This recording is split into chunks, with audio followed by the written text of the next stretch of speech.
Second, trance details. This trance is about dealing with the Satan metaphor and a journey to the Garden of Eden metaphor. The owl metaphor is introduced and requested to leave the whirlwind it is in so as to disconnect the intellect from the process of reconstruction. The trance starts where we left off in the first session. The goddess, Lord, and I are facing off to the east.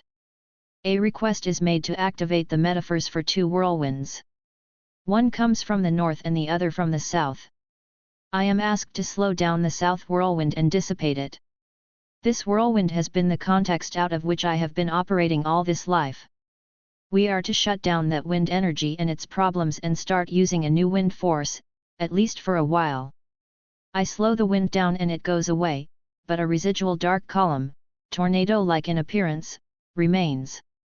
The Satan metaphor resides in the column. I am asked to extract the Satan from the column and squeeze the life out of the column. This is done and a residual glop of the column sinks down into the desert floor as if crude oil were poured on the ground. There is a request to send the Satan metaphor to the mountains in the east. The Satan is sent off. It is real pissed and gives me the finger. I check up on where it is sent and see that it is encased in a horizontal block of ice on top of a stone tomb. The encased Satan is buried in the tomb and left there. In the following days my imagination returns to the tomb to ensure that the Satan is still locked up in there. Much of the imagery of the ice tomb is similar to related imagery of tombs seen while reading L. Ron Hubbard's science fiction book of Battlefield Earth. I return to the oasis and describe the remaining north whirlwind. It is silver-colored and rotates counterclockwise.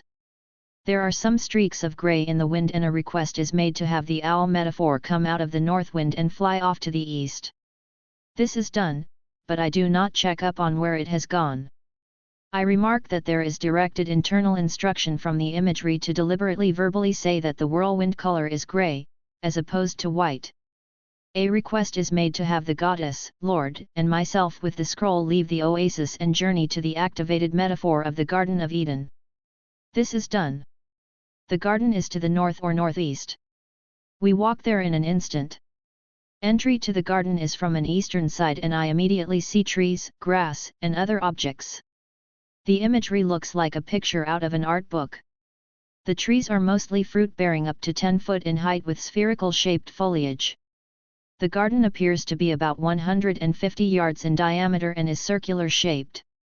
The area outside the garden is like the desert.